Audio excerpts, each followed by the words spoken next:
एक मेहनती किसान। हरियाणा का नाम सुनते ही एक मेहनती और ईमानदार किसान की छवि सामने आ जाती है। वो हरियाणा के एक छोटे से गांव में रहता था। यह गांव हरे भरे खेतों और शांत वातावरण के लिए जाना जाता था। यहाँ के लोग सरल और मेहनती थे। बहुत मेहनती किसान था यार। हरियाणा का जीवन संघर्ष और मेहनत से भरा हुआ था। वह हमेशा अपने खेतों में काम करता रहता था, चाहे धूप हो या बारिश। रोज सुबह जल्दी उठता था। सूरज उगने से पहले ही वह अपने काम में लग जाता था। उसकी दिनचर्या में कोई भी आलस्य नहीं था। खेतों में कड़ी मेहनत करता था। हरियाणा ईमानदार भी था, हमेशा सच बोलता था। उसकी ईमानदारी और मेहनत की वजह से गांव वाले उसका बहुत सम्मान करते थे। गांव वाले उसका बहुत मान करते थे, अपना आदर्श समझते थे। हरियाणा की मेहनत और ईमानदारी ने उसे गांव का हीरो बना दिया था। हरियाणा हमेशा सबकी मदद करता था। वह अपने गांव के लोगों के लिए एक प्रेरणा स्रोत था। जब भी किसी को मदद की जरूरत होती, हरियाणा सबसे पहले खड़ा होता था। उसकी मदद करने की भावना ने उसे गांव में बहुत प्रिय बना दिया था। हरियाणा ने अपने ज्ञान और अनुभव को भी गांव के बच्चों के साथ साझा किया। वह उन्हें खेती के नए नए तरीके सिखाता था और उन्हें प्रेरित करता था कि वे भी मेहनत और ईमानदारी से काम करें। हरियाणा गांव के हर त्योहार और उत्सव में बढ़ चढ़कर हिस्सा लेता था। उसकी उपस्थिति से हर आयोजन में एक नई ऊर्जा आ जाती थी। गांव के लोग उसे अपने परिवार का हिस्सा मानते थे। उसकी मेहनत और समर्पण के लिए उसे कई बार सम्मानित भी किया गया। गांव के लोग उसे गर्व से देखते थे और उसकी उपलब्धियों पर खुश होते थे। हरियाणा का जीवन एक प्रेरणा है।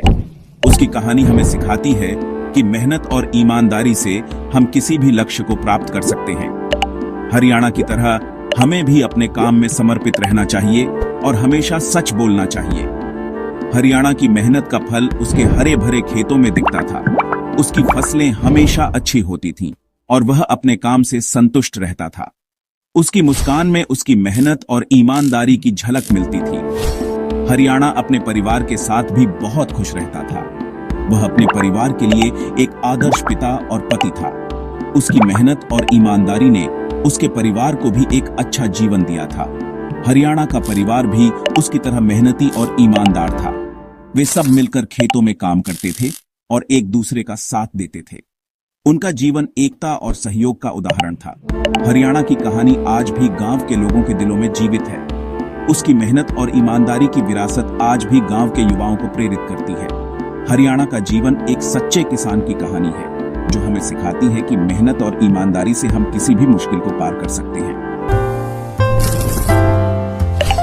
एक साल सूखा पड़ गया। हरियाणा के किसानों के लिए यह एक बहुत ही कठिन समय था। बारिश ही नहीं हुई, फसल सूख गई। खेतों में हरियाली की जगह सूखे और मुरझाए पौधे थे। बेचारा हरियाणा बहुत परेशान हो गया। किसान दिन रात मेहनत करते रहे, लेकिन कोई फायदा नहीं हुआ। खाने के लिए अनाज नहीं बचा था। घरों में भंडार खाली हो गए थे। उसके बच्चे भूखे सोने लगे। माता पिता के लिए यह बहुत ही दुखदाई समय था। हरियाणा ने बहुत कोशिश करी। किसान पानी की तलाश में इधर उधर भटकते रहे, पर उसकी किस्मत खराब थी। कुछ नहीं हुआ। आसमान की ओर देखते हुए किसान निराश हो गए। गांव के लोग एकत्रित होकर समाधान ढूंढने लगे। उन्होंने मिलकर कई योजनाएं बनाई, लेकिन सूखे की मार इतनी भयंकर थी कि कोई भी योजना सफल नहीं हो पाई। सरकार के अधिकारी भी गांव का दौरा करने आए। उन्होंने किसानों की समस्याएं सुनी और मदद का आश्वासन दिया। राहत सामग्री बांटी गई। खाने पीने की चीजें और पानी के टैंकर भेजे गए। धीरे धीरे हालात सुधरने लगे। किसानों ने फिर से मेहनत शुरू की। गांव के लोग एकजुट होकर इस मुसीबत का सामना करने लगे। अंततः उनकी मेहनत रंग लाई। खेतों में फिर से हरियाली छा गई। फसलें लहलहाने लगीं और किसानों के चेहरे पर मुस्कान लौट आई। गांव में खुशियों का माहौल था। बच्चे खेल रहे थे, परिवार जश्न मना रहे थे। यह समय था नई शुरुआत का, एक नई उम्मीद का।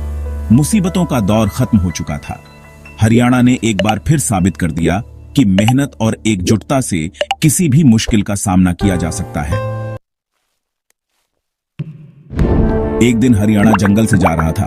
वह अपने विचारों में खोया हुआ था, जब अचानक उसे एक अजीब सी आवाज सुनाई दी।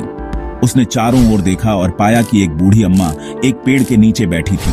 अम्मा बहुत कमजोर और थकी हुई लग रही थी, जैसे कि उसने कई दिनों से कुछ खाया ना हो। देखकर हरियाणा का दिल पिघल गया। उसकी आंखों में करुणा और सहानुभूति झलकने लगी। वह तुरंत अम्मा के पास गया और पूछा, अम्मा, आप यहाँ इस हालत में क्यों बैठी हैं? क्या मैं आपकी कुछ मदद कर सकता हूँ? अम्मा ने धीरे से अपनी आंखें खोली और कहा, बेटा, मैं बहुत प्यासा हूं, क्या तुम मुझे थोड़ा पानी पिला सकते हो? हरियाणा ने तुरंत अपनी पानी की बोतल निकाली और अम्मा को पानी पिलाया। अम्मा ने पानी पीते ही राहत की सांस ली। अम्मा ने हरियाणा की दया देखी और उसे एक जादुई चक्की दे दी। उसने कहा, बेटा, ये चक्की तुम्हारे अच्छे कर्मों का इनाम है। ये चक्की तुम्हें कभी भूखा नहीं रहने देगी। जब भी तुम्हें भोजन की आवश्यकता हो, बस इसे घुमाओ और यह तुम्हारे लिए भोजन तैयार कर देगी। हरियाणा ने अम्मा का धन्यवाद किया और चक्की को संभाल कर अपने साथ ले गया। हरियाणा ने उस दिन से उस जादुई चक्की का उपयोग करना शुरू कर दिया।